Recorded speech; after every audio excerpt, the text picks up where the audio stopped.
Hola a todos, mi nombre es Jonathan Poveda Herrera y esto es Más como Jesús, un espacio donde juntos aprenderemos a cómo serlo.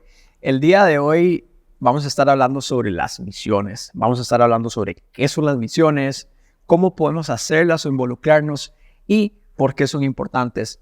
Es para esto que es de mi agrado presentarles a Luis Ortiz. Luis es un gran amigo mío, es un mentor en muchas áreas de mi vida y como lo puse aquí en mi guía, Luis es la persona a la que yo recurro cuando no entiendo algo de la Biblia. Entonces, Luis, presentate. Sí, bueno, primero que todo, bienvenidos a todos los que nos escuchan, los que nos acompañan y gracias, Jona, también por esta hermosa oportunidad. De verdad que es un privilegio poder compartir la palabra con ustedes y el tema que nos convoca hoy. Yo estoy muy emocionado y creo que Dios va a hablar mucho, entonces estamos preparados. Buenísimo. Cuando estaba preparando todo el tema de la guía y pensaba que era un misionero, yo tenía como una idea que era un misionero probablemente muy errónea. Me imaginaba el típico mae, pelo largo, ¿verdad? Con una bata toda hecha leña, ¿verdad? Sí, un surfo hippie, algo así, ¿verdad? Que tal vez no tenía dinero, que no tenía hogar, que Dios me perdone, ¿verdad? Por lo que yo pensaba que era un misionero, ¿verdad?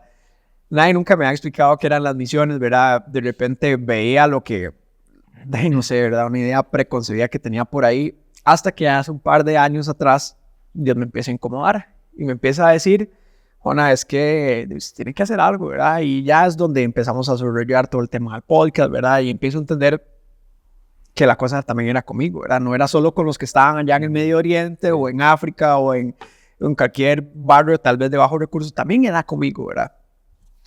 Y también pensaba que era solo para personas muy santas, que era para personas tipo María Teresa de Calcuta, ¿verdad? Sí. Por donde yo vivo hay como un convento, ¿verdad? Entonces tenemos a las típicas monjitas que van y ayudan en la comunidad y yo pensaba que era como para gente muy perfecta, ¿verdad? Que era como para gente muy santa, ¿verdad? Esa era mi idea preconcebida. Hasta que un día leo Mateo 28, 16, 20. Del 16 al 20, la famosa Gran Comisión. Probablemente, lo ponía aquí, lo que se puede considerar la tarea más importante que Jesús nos dejó a nosotros antes de partir en la tierra. Lo había leído un montón de veces, qué interesante, pero nunca he entendido que también era para mí. Claro. O sea, yo pensaba que era solo como para esas personas reservadas, especiales, ¿verdad? Hasta que Dios me dice, Jona, es también como usted. Era Gran Comisión, Luis, ¿qué nos puedes decir sobre esto? Que se ha vuelto también en la gran omisión Wow. en nuestra iglesia, o sea, nuestra iglesia occidental específicamente. Y realmente cuando uno se pone a pensar en esta enorme tarea que nos dejó Jesús, realmente es una tarea imposible, es una tarea impresionante y maravillosa. Que sí, agarramos muchos, Mateo 28, Claro. pero están en los cuatro evangelios. La Gran Comisión aparece en los cuatro evangelios, siempre después de la resurrección de Cristo, incluso también en el libro de Hechos, y el sentir de la Gran Comisión aparece también en toda la Biblia, o sea, refleja muy bien el corazón de Dios, ese corazón que desea alcanzar a las personas, que desea tomar a alguien más, volcar su corazón hacia Él y hacer de Él un discípulo. Okay. Y que tiene mucho que ver también con el cumplimiento de la promesa que aparece en Génesis 12, pero supongo que ya después vamos a ir entrando más. Ahí vamos a ir desmenuzando un poco la Gran Comisión. Dice en el verso 17, cuando lo vieron, lo adoraron, pero algunos dudaban. Y es aquí donde yo pongo que de repente muchos de ustedes puede ser que ahorita estén sintiendo un llamado y definitivamente saben que viene de parte de Dios, pero dudan. Y es interesante porque eso le pasó también a los discípulos. Dice, están viendo a Jesús, están viendo lo que tienen tal vez al frente de sus ojos, pero dudaban, ¿verdad? Eso, creo que es algo que nos puede ocurrir mucho. Y lo otro que quiero recalcar es más adelante que dice, se me ha dado toda autoridad en el cielo y en la tierra. Jona no hace un podcast porque él se manda así solo. Este podcast no se llama Más como Jonathan, ¿verdad? Se llama Más como Jesús. Si fuera Más como Jonathan, dejen de escucharlo, sí. Que lo bajan de Spotify, que lo bajan de YouTube, ¿verdad? Y apagamos el chinamo, ¿verdad? Como dicen en Costa Rica. Yo hago esto para Jesús. Y creo que eso es muy importante, ¿verdad? Que tratamos de que todo lo que hagamos es para Él, ¿verdad? Entendiendo que Dios es el que da la autoridad. Y lo otro que quería recalcar es, en el verso 19, dice, por tanto, vayan y hagan. Últimamente creo que la estrategia de Satanás es crear un adormecimiento en la población creyente. Y no me vaya a confundir, es importante tener esa rutina espiritual de congregarse, esa rutina espiritual de ir a cantar, alabar, orar, ayunar, todas esas disciplinas espirituales. Pero tarde o temprano creo fielmente que todo el convencimiento al que un creyente maduro debe llegar es que vayan y hagan. Debemos de hacer.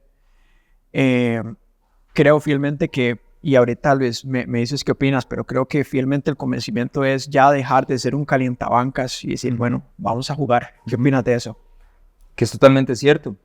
Y es un sentir muy, muy raro, la verdad. Muy raro y muy interesante en la iglesia en Occidente.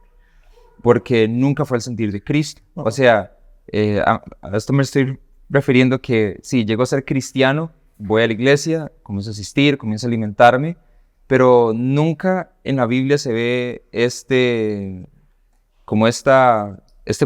progreso o este patrón, digamos, donde yo primero me tengo que llenar para luego servir. No funciona así, jamás. O sea, ¿qué hacemos con la historia de la mujer samaritana, por ejemplo?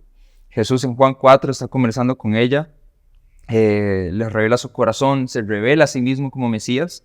Inmediatamente, al instante, ella vuelve a Samaria a contarle a todos quién era ese hombre.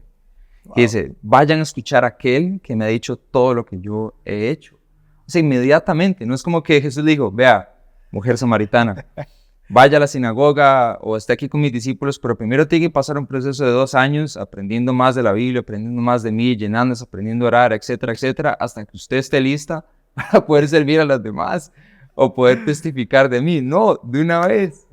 Es que ese es el tema, es un testimonio.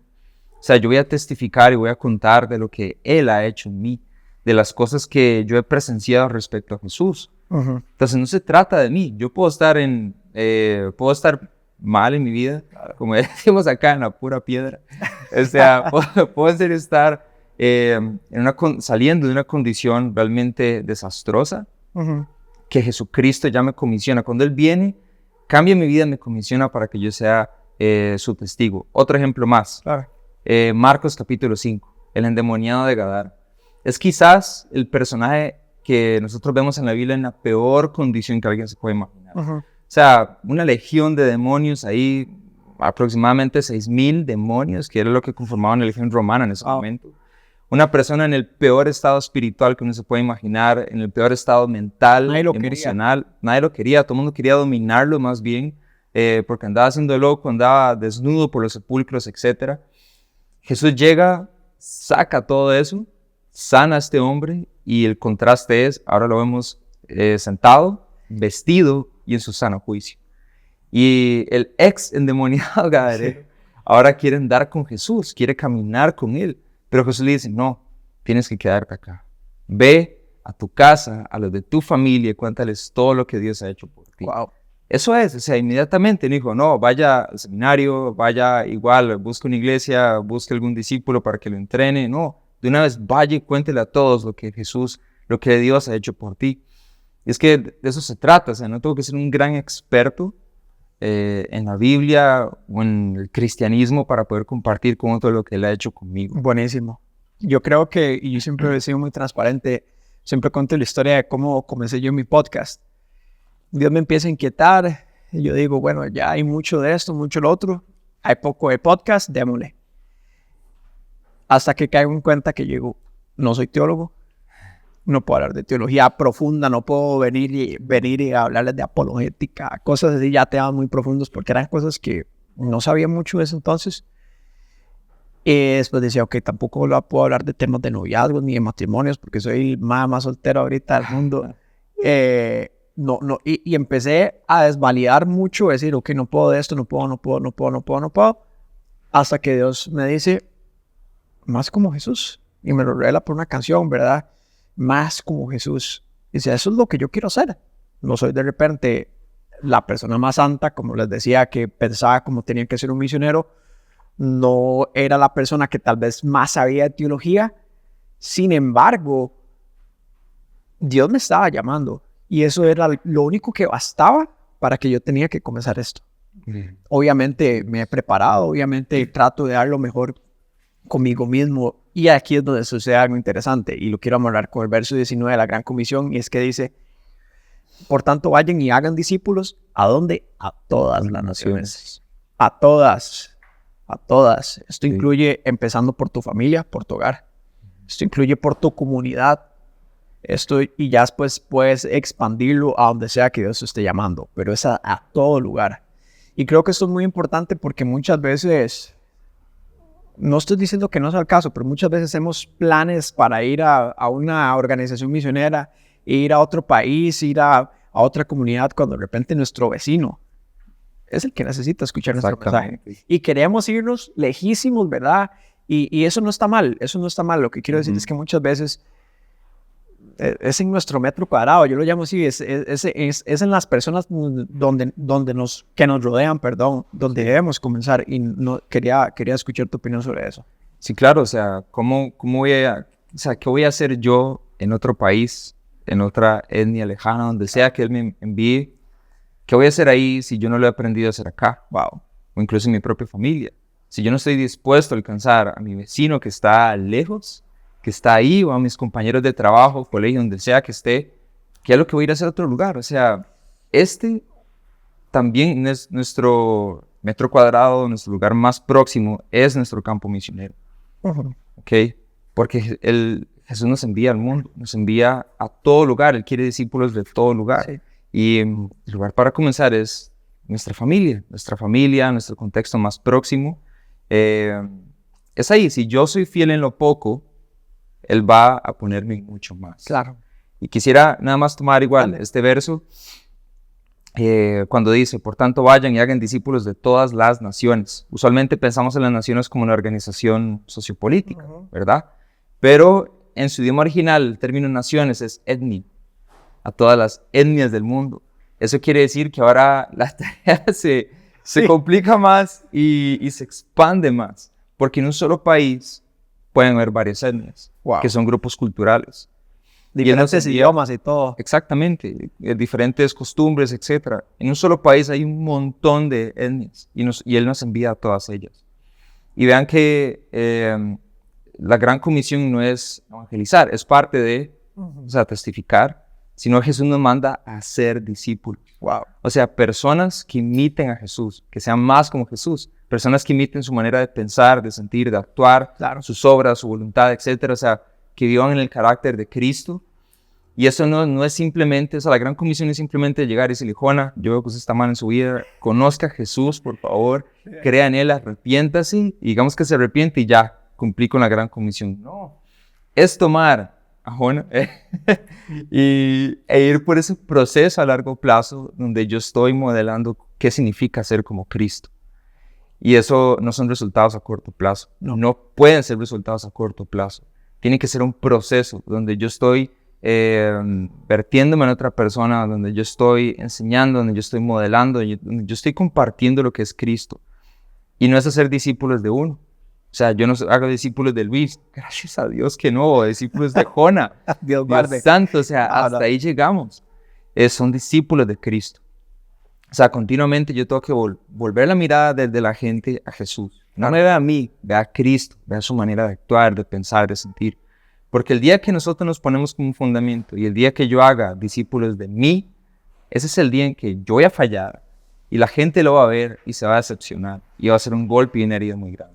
Claro, creo que aquí mencionas algo muy importante y creo que un día lo hablaba con mi familia y creo que esa es una de las grandes razones por las cuales las personas, cuando les sucede algo terrible en una iglesia, se apartan, ¿verdad? Porque de repente tenían la mirada en un pastor, en algún líder, en algún amigo, ¿verdad? Y cuando ese amigo le falla, que le va a fallar en algún momento, porque no somos perfectos, independientemente fuera algo a propósito, algo malo o un error.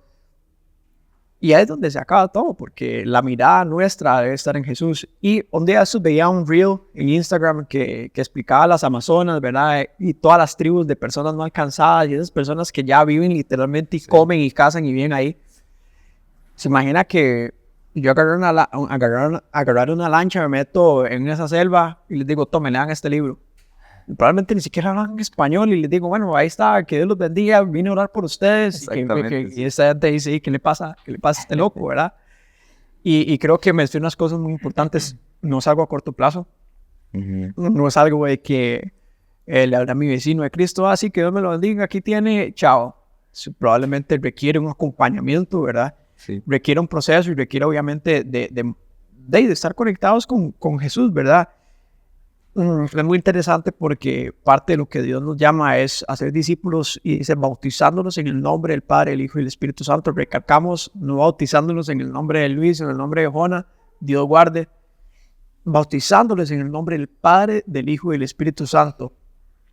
No es simplemente evangelizar, eso es una parte, por supuesto, pero ese hacer discípulos yo diría que es el paso extra, ¿verdad? Decir, bueno, te hablé de lo que es bueno. Ajá.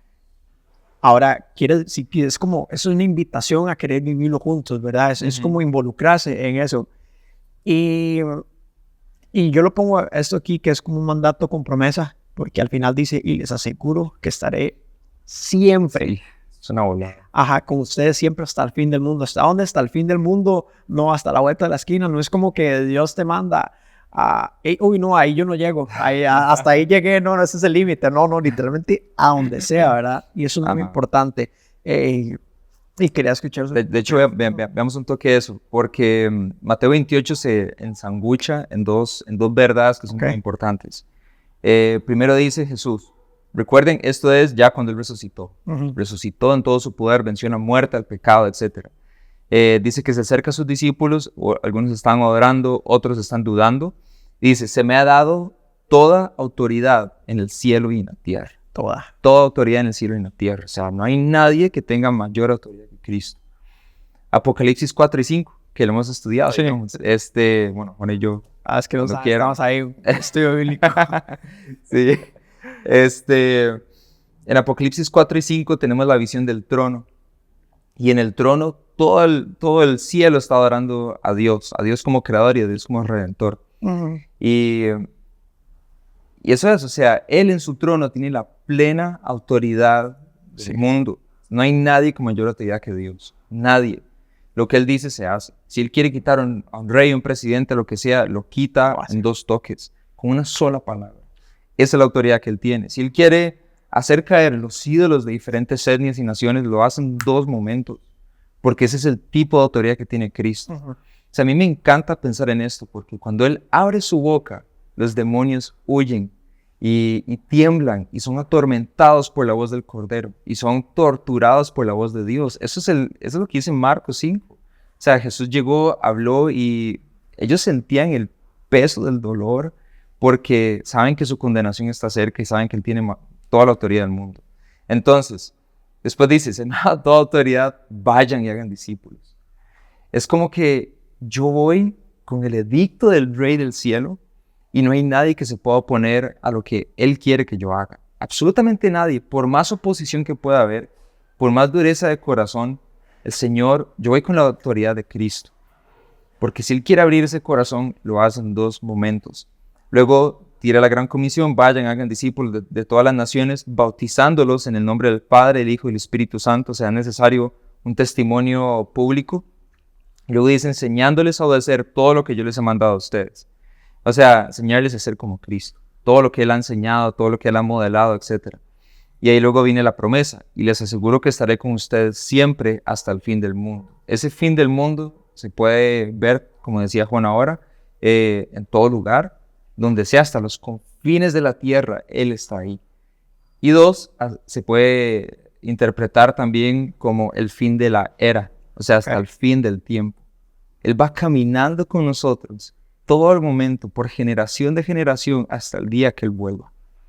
Es el fin de la era. O sea, si yo tengo este Dios que tiene toda la autoridad del mundo y Él me acompaña en una misión que es imposible, sinceramente es imposible de poder hacer bajo nuestras propias fuerzas, pero Él me está acompañando, yo voy sirviendo junto con Él. ¿De qué tememos? ¿De qué nos angustiamos? Si tenemos esta declaración de autoridad y esta promesa. O sea, no hay nada que vaya a hacer que la gran comisión falle. Absolutamente nada. Él la va a cumplir. me quedo con lo último que dices. No hay nada que pueda frustrar los planes de Dios. No hay nada que pueda ocurrir aquí en esta tierra que Dios en ningún momento ha perdido, y no es como que va a convencer a perder en ningún momento. La balanza es como que muchas veces nos quieren vender como que, uy, el enemigo, ¿verdad? El enemigo como que está por así con seres en los pulsos, ¿verdad? sí. En ningún momento nadie puede hacer el brazo, nadie le puede torcer el brazo a Dios, y es parte de su soberanía. Y creo que es algo muy importante entender sobre la gran comisión, es que, y esto a mí me voló mucho la cabeza entenderlo, es que Dios no lo necesita. Dios no necesita que uno haga un podcast, que haga más como Jesús y que él suba a redes sociales, y él no necesita esto. Y entender que Dios no necesita, pero aún así nos invita. Exacto. Es como... Es intimidad, o sea, en el centro de toda nuestra relación con Dios, Él anhela intimidad con nosotros. Juan 17:3, en esto consiste la vida eterna, que te conozcan a ti, el único Dios verdadero, y a Jesucristo a quien tú has enviado. Entonces, de principio a fin, lo que el Señor ha estado buscando en nuestro corazón. Para mí se abrió un nuevo mundo en el servicio cuando yo comprendí esto, o sea, que el Señor anhela intimidad. Eso quiere decir, yo no ando allá en el mundo sirviendo, tratando de lograr cosas para mí o tratando de producir los resultados que solamente Dios puede producir. Sirvo porque Él va a la par mía. Yo voy de su mano y voy sirviendo con Él. Sí. Voy evangelizando con Él. O sea, es imaginándome a Jesús hablando con la gente y yo compartiendo con Él en esos momentos. Estoy orando con mi familia y me imagino que Jesús está ahí. Y yo le digo, Señor, vamos por ellos, una vez más, vamos. y compartimos ese tiempo de intimidad. Es que eso era lo que Jesús hacía con sus apóstoles, cuando Él estaba aquí en la tierra. Él está conversando con la mujer samaritana otra vez, y luego sus discípulos llegan y lo ven a Él conversando, y comparten ese momento con el Señor. Lo ven sanando ciegos, echando fuera demonios, multiplicando panes y peces, y ellos sirven junto con Jesús. No es como yo antes me imaginaba a Jesús sentado en su trono y viéndome, allá arriba. ¿Cómo es que va haciendo esto? Sí. ¿Por qué falló en esto otro? ¿Qué le pasa? ¿Por qué? Sí, no. Así me lo imaginaba yo, y era una visión tan errónea, pero ahora las cosas han cambiado. Ahora Él y yo vamos juntos sirviendo, y estoy seguro que Él está sentado en esta mesa, compartiendo su palabra con nosotros y transmitiéndola a todos los que están escuchando. Eso es buenísimo. Demasiado bueno. Entendiendo, bueno, que está este llamado de parte de Dios, que nos llama, que nos invita, ¿verdad? Que es una invitación a servirle, a ser discípulos y a todo lo que conlleva. ¿Cómo podemos hacerlas? ¿Cómo podemos involucrarnos? ¿Cómo digamos que alguien de los que nos está escuchando dice, mira, Luis, yo quiero empezar en este tema de las misiones, no sé por dónde comenzar, no sé cuál es mi llamado, no sé, porque creo que algo que le sucede a uno mucho al principio es, y a mí me costó mucho cuando descubrí que lo que Dios quería que yo hiciera es parte de lo que Dios quería que yo hiciera, era un podcast. Yo decía, bueno, ¿por dónde empiezo? Ajá. ¿Qué consejos les puede dar a las personas que nos están viendo para decir, bueno, esto puede ser una forma saludable de comenzar? Sí, creo que quisiera poner un fundamento primero, y luego podemos ir pensando y hablando un poco más por ahí. Juan 20:21, que es la gran comisión en Juan. Una vez más, Jesús resucita, se le aparece a sus discípulos y Él dice, la paz sea con ustedes. Dicho esto, le mostró las manos y el costado. Al ver al Señor, los discípulos se alegraron. La paz sea con ustedes, repitió Jesús. Eso es el verso 21 en Juan 20. Como el Padre me envió a mí, así yo los envío a ustedes. Acto seguido, sopla sobre ellos y dice, reciban el Espíritu Santo. Pero así como el Padre envió a Jesús, así Él nos envía a nosotros. Y tenemos que preguntar, ¿cómo envió el Padre a Jesús? Y Él lo envió a encarnarse, a hacerse uno más de nosotros, a meterse en una cultura, a meterse en un lugar específico, a ser uno más de nosotros. Y Él sirvió de una manera que era integral. No era que simplemente predicaba el evangelio, sino Él también sanaba, daba de comer. Y no es que solamente sanaba y daba de comer, Él también predicó el evangelio. Por ahí, cuando siempre se habla de estas cosas, la gente usualmente utiliza esta frase citando a alguien más, que no me acuerdo quién era, que dice, predica, predica, predica, y si tienes que usar las palabras, hazlo. Eso no es correcto bíblicamente. Eso no es el sentir de la Biblia. Jesús no hizo eso. Jesús sanó y en cierto momento la gente andaba buscándolo para que siguiera sanando, echando fuera demonios. Y él dice, no, tengo que ir a otras aldeas a predicar el evangelio. Ahí está. Entonces las dos cosas van de la mano. Eso es un evangelio integral que busca la redención y la bendición en la totalidad de las necesidades humanas. Él viene a traer salvación a todo el ser humano y a toda la creación. O sea, Él viene a atender las necesidades del cuerpo, de lo físico, de lo que es material, pero Él también viene a atender la necesidad espiritual. Y es cierto que la necesidad espiritual es más apremiante, porque yo puedo estar bien feliz, bien alimentado, que igual me puedo ir al infierno.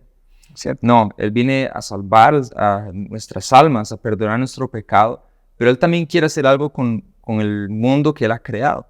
Y Él va a traer redención en eso. Entonces, eso es nada más para tener cierto fundamento. Eso es. Y si yo quiero comenzar entonces, ok, primero, ¿cuál es mi testimonio? ¿Qué ha hecho Jesús? Como decía Juan ahora, yo no tengo que saber un montón de cosas, no tengo que ser un gran teólogo, no tengo que ser la persona mejor preparada, etc. ¿Cuál es mi testimonio? ¿Qué ha hecho Jesús en mí? ¿Cómo conozco yo a Jesús de una manera tan personal? Y cuando puedo tener ese testimonio, que siempre va a ir en línea con lo que es el Evangelio, yo tengo que entender qué es el Evangelio, es Jesucristo, Dios mismo enviando a su Hijo para salvar, para quitarnos el pecado, para quitar eso que nos separaba de Él, para aplacar la ira de Dios, y llevarnos a ese punto final donde vamos a estar con Él para siempre. Tengo que entender el Evangelio y tengo que saber cuál es mi testimonio personal. Entonces, de acuerdo a eso, yo hablo a las demás personas un mensaje de redención, de arrepentimiento de pecados, etc. Y busco en mi sociedad, en mi contexto, cuáles son las necesidades que está sufriendo esta gente. Porque uno no puede llegar simplemente, vea, arrepiéntase, cree en el Evangelio. O sea, si el Señor nos permite hacer eso, todo bien, es parte de. Sí. Pero cuando uno ve los evangelios, la gente se acercaba a Jesús porque tenía una necesidad. La mujer con el flujo de sangre, 12 años luchando con eso, se acerca porque quiere ser sanada. Jairo llega a donde Jesús porque su hija está enferma y él teme que se vaya a morir. Nicodemo tiene sus dudas intelectuales y quiere saber quién es este hombre que anda haciendo milagros. Y entonces se acercan por motivos específicos y él traza un puente para predicarles el evangelio. ¿Qué necesidades hay en mi comunidad? Buenísimo. ¿Qué es lo que la gente sufre hoy en día? Si hay enfermedad, si hay estrés, si hay ansiedad, ¿cómo el evangelio responde ante estas necesidades? Y es ahí donde yo puedo entrar y decir, ok, vamos a tratar con esta necesidad tan apremiante. Puede ser necesidad de comer, una enfermedad específica. ¿Cómo puedo yo comenzar a tratar estas cosas y en medio de trazar el puente para predicar el evangelio y mostrar que de manera definitiva y última la solución que ocupamos es el evangelio, es Cristo? Ahí es, o sea, muy general es eso. Y puesto de manera muy simple, conocer el evangelio, conocer mi testimonio, ver las necesidades que hay en mi comunidad, en mi familia, y trazar los puentes para predicar y comunicar ese evangelio. Qué bueno. Son tantas cosas, ¿verdad? Yo creo que podemos pasar horas hablando de esto. Ya nos ha pasado con otros temas que empezamos y se nos va el tiempo volado. Vamos cerrando y creo que podría concluir, antes de hacerte la última pregunta, es que todos estamos llamados a servir, más al final queda la decisión de cada uno si quiere aceptar ese llamado. Para algunos definitivamente puede verse en ir a otro país, para otros puede ser involucrarse en alguna organización, pero para otros, como Luis lo decía, puede ser simplemente viendo cuál es la necesidad de mi entorno y entrándole por ahí. Finalmente, para otros, me decía un amigo que la forma que él se involucra en las misiones era simplemente siendo un donante y siendo un apoyante y buscando de manera intencional y orando por esas personas y apoyando. Pero definitivamente es un llamado a todo creyente maduro y definitivamente es un llamado a una fe saludable. Creo que no podemos ser cristianos, llamarnos cristianos, si no queremos involucrarnos, si no queremos estar ahí con Jesús, así como Jesús nos acompaña en nuestro día a día. es también nuestro deber, ¿verdad? Querer acompañarlo. Me parece ilógico que queramos como creyentes querer vivir en una eternidad con el Señor si no queremos pasar tiempo con Él aquí. Cerramos con esto. Creo que debemos ahogar mucho el Espíritu Santo, que sea nuestra guía. Y creo que las misiones son importantes para que todos puedan ser alcanzados por Jesús, para que puedan ser transformados así como Jesús lo sigue haciendo cada día en nosotros.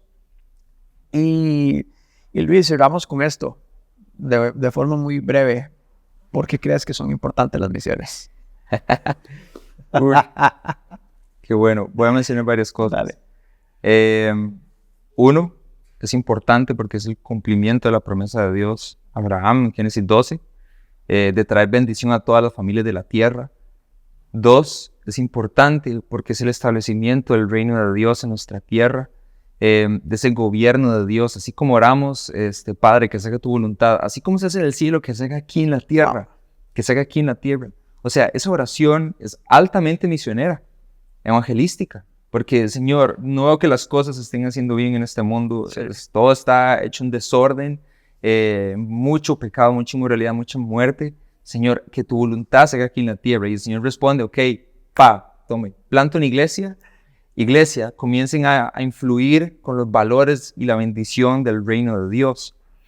Y si eso sucede, entonces es eso, es el establecimiento del reino de Dios aquí en la tierra, donde así como Él vino, bendijo, sanó, quitó la presión que el mundo estaba viviendo, dio de comer a los pobres, cuidó las vidas a los huérfanos, etc. Eso es lo que hace la iglesia. Somos la sal y la luz del mundo, que en medio de la corrupción del mundo, nosotros somos los agentes de Dios, los agentes del reino de Dios, donde vamos esparciendo su palabra hasta el día que Él vuelva. Y 3 o 4, no sé, es importante para que Jesús vuelva. Es importante para que Jesús vuelva por segunda vez.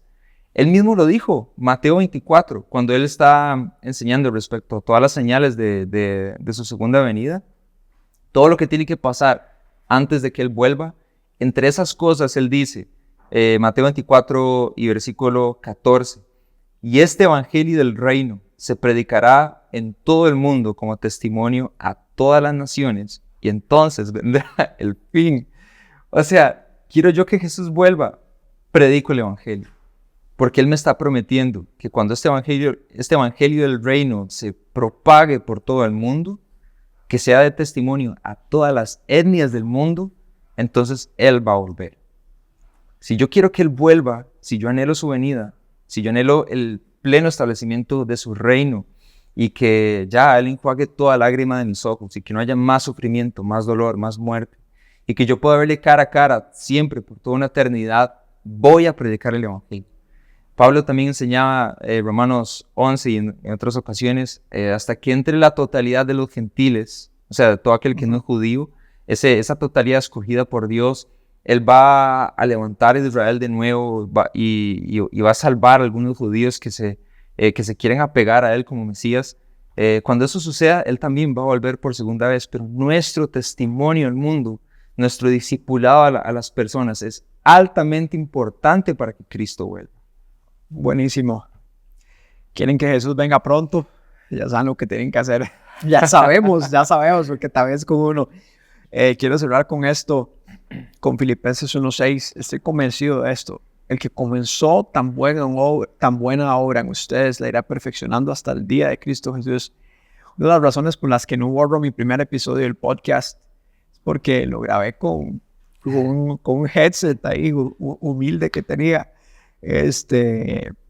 Probablemente se escuchaba mal, no sabía modular mucho la voz, no sabía muchas cosas, aún sigo sin saber mucho, pero sí. no era tan profesional, ¿verdad? Pero simplemente entendí que la cosa también era conmigo y definitivamente la misión también es con usted.